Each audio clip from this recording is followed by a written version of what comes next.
Bonjour, dernière vidéo sur les fonctions polynômes du second degré. Nous avons normalement déjà appris ce qu'était un discriminant et comment calculer les racines d'un polynôme. Nous avons aussi regardé un petit peu la factorisation et donc aujourd'hui on va s'intéresser au signe du polynôme. On va donc dans cette vidéo en fait résumer tout ce qui a été vu dans les autres tout en complétant par le signe. Je vais prendre les notations habituelles. Mon polynôme que j'ai appelé P, de la forme ax carré plus bx plus c, avec un petit a différent de 0. Et on a vu que le discriminant, delta égale b carré moins 4ac, était essentiel pour déterminer notamment les racines de notre polynôme. On a donc ici le tableau récapitulatif de tout ce qui s'est passé durant notre chapitre sur ces polynômes.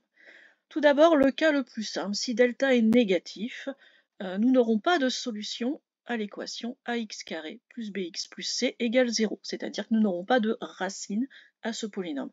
Nous n'aurons pas non plus de factorisation possible.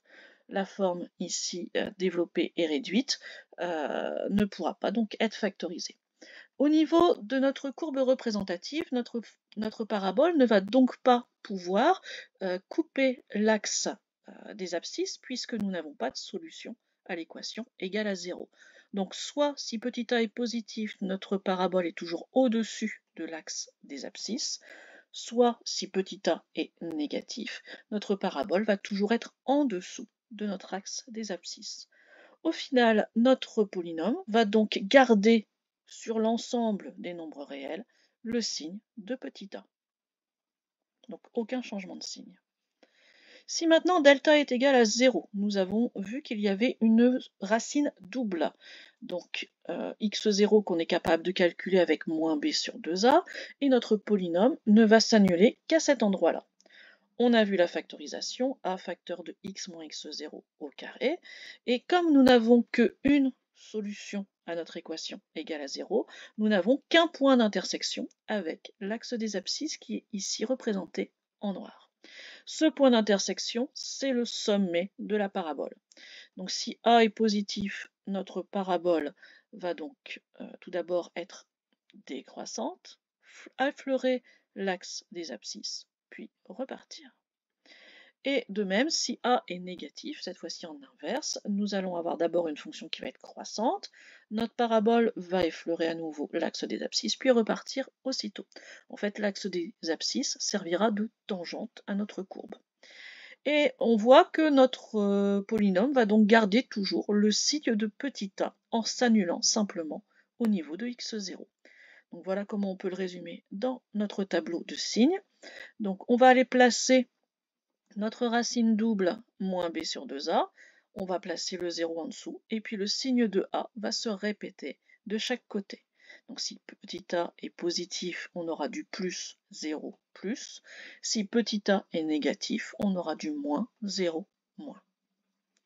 Enfin, le dernier cas, le plus intéressant quand même, si delta est positif, nous avons vu deux racines distinctes, moins b moins racine carrée de delta sur 2a, et moins b plus racine carrée de delta sur 2a, avec la factorisation, a facteur de x moins x1, facteur de x moins x2.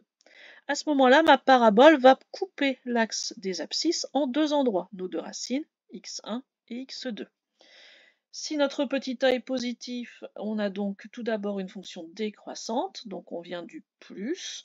Ensuite, on a toute cette partie entre les deux racines qui passe en dessous de l'axe, donc on aura du moins, et enfin du plus. A l'inverse, si petit a est négatif, on va venir tout d'abord de moins l'infini avec une fonction croissante, donc pour l'instant on est dans le moins. Entre x1 et x2, notre parabole dépasse de l'axe des abscisses, passe dans la partie positive, donc du plus, et ensuite du moins. Pour le résumer, on va dire que le signe de petit a, notre coefficient du x carré, va se retrouver à l'extérieur des racines, et le signe contraire à l'intérieur des racines. Donc si a est positif, c'est du plus, moins, plus. Si a est négatif, c'est du moins, plus, moins.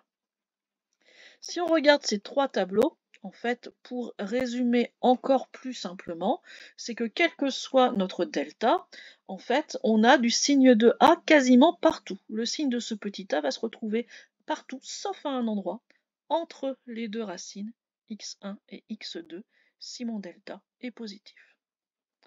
Voilà, donc à l'aide de ce delta, à l'aide des racines, vous allez être capable de faire le tableau de signes d'un polynôme du second degré. Au revoir.